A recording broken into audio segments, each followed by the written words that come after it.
Na Próxima Dimensão. Livro psicografado por Carlos Antônio Bacelli, pelo espírito Inácio Ferreira. Capítulo 32. Chegando à conhecida cidade de nosso lar, fomos, para minha surpresa, recebidos pelo próprio André Luiz, que, ao avistar-me, saudou-me sorrindo.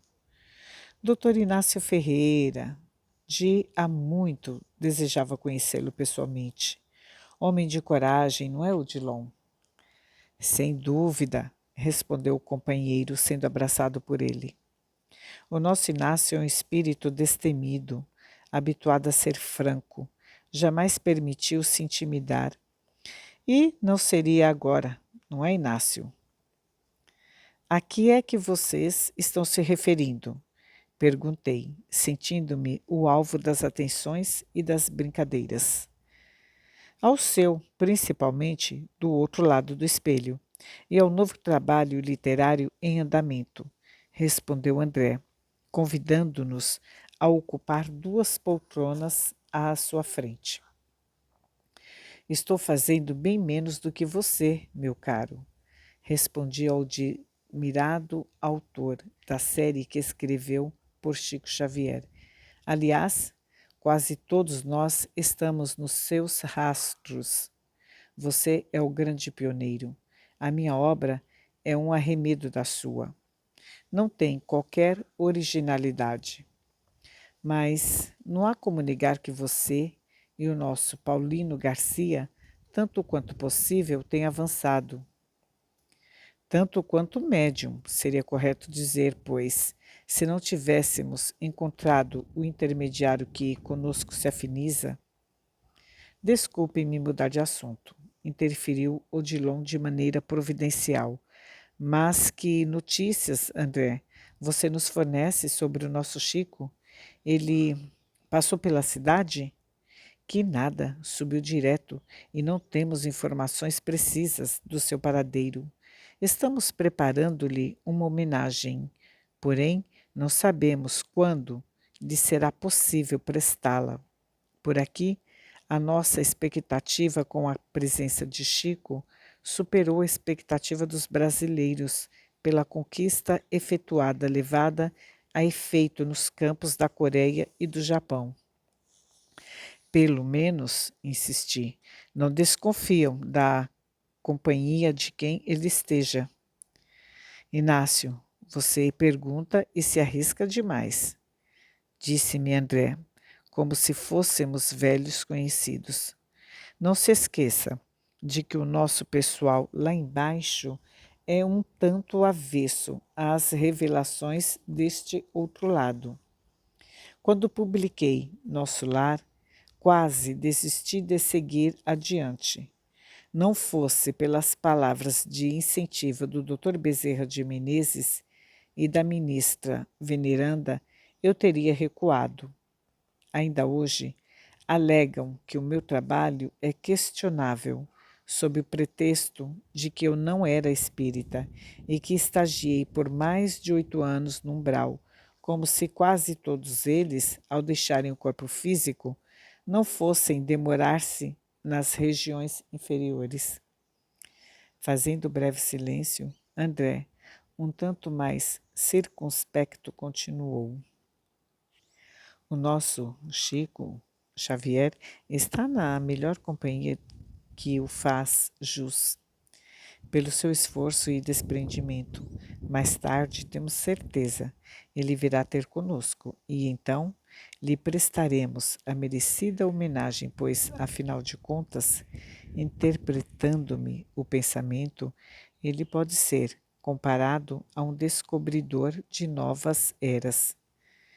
E nosso lar, como é que vai? Indagou Odilon, cooperando com as anotações que mentalmente eu ia realizando. Nosso lar mudou muito. A cidade cresceu assustadoramente. E pasmem, quase todo espírita que desencarna quer vir para cá. Tivemos, evidentemente, que controlar a questão da imigração espiritual. Estamos, hoje, em cerca de 10 milhões de habitantes e a qualidade de vida, como não poderia deixar de ser, vem sofrendo. Nosso lar, de nossa obra, escrita há quase 60 anos, já não é mais a mesma. Muitos dos nossos personagens já reencarnaram. Lísias, o próprio ministro Clarencio. E você? Questionei. Quando pretende descer? André sorriu e disse: o cerco está apertando. Com a desencarnação de Xavier, fiquei, digamos, desempregado. Tenho sim escrito páginas esparsas por um e outro médium, mas, nesse sentido, a minha tarefa está concluída. Creio que, no máximo, dentro de 2 ou 3 lustros reencarnarei. Daqui em diante, procurarei me preparar, ampliando os meus estudos específicos, já que pretendo voltar a atuar no campo da medicina. Agora, dando ênfase ao seu aspecto espiritual, e depois algumas questões familiares permanecem pendentes no meu karma. Até no seu caso, com tantos bônus horas? Questionei, realmente surpreso. E por que não, Inácio? Afinal, escrever livros nos isentasse de determinadas provas, eu vou ser chamado, na condição de ser humano encarnado, a colocar em prática tudo o que escrevi. Mas você não funcionou como médium? Não importa. Aproveite para dizer ao pessoal da mediunidade na Terra que toda teoria necessita ser sancionada pela vivência. O nosso Xavier fez as duas coisas ao mesmo tempo e se redimiu. A ideia de que ser médium significa ser só ponte é primitiva. À medida que os conhecimentos do medianeiro se dilatam, a sua responsabilidade se acresce. Ele é convidado a uma participação efetiva em todo e qualquer processo de intercâmbio. Antes, o médium era meio. Hoje, ele deve ser meio e fim. No entanto, obtemperei, o pessoal continua querendo ser apenas meio. É mais fácil e mais cômodo, não é? Falou André incisivo.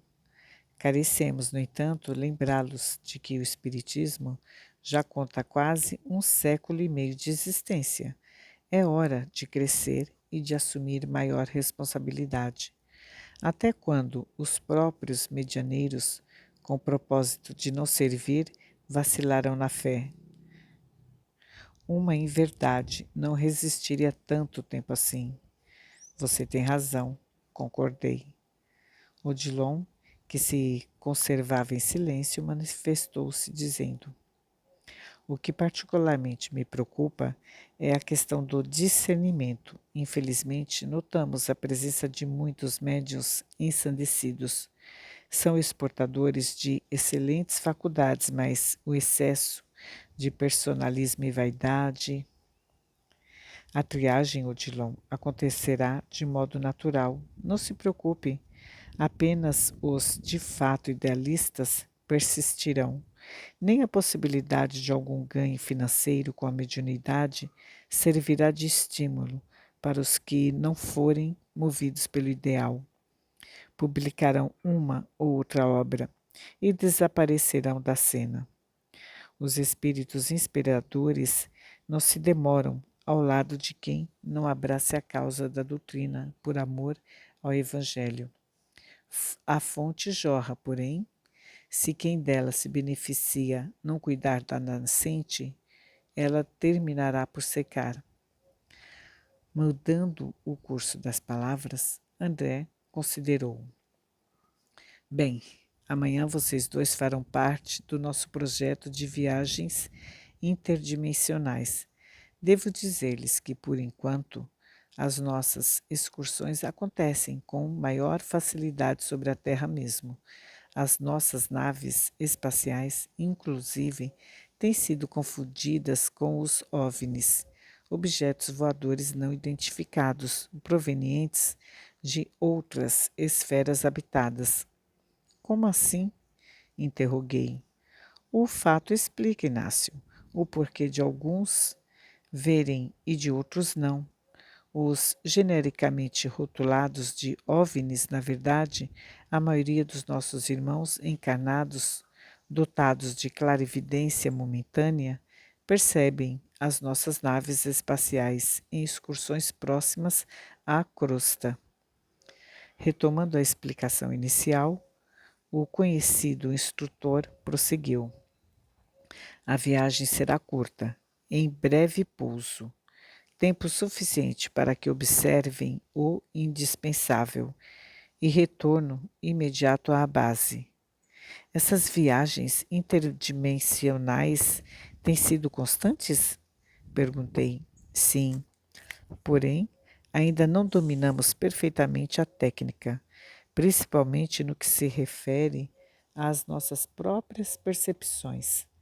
A luz intensa da dimensão mais próxima, onde vocês estarão, bloqueia-nos a visão e nos sentimos enfraquecidos. Muitos chegaram a desfalecer e tiveram que ser hospitalizados. A tendência da luz maior é a de absorver a menor.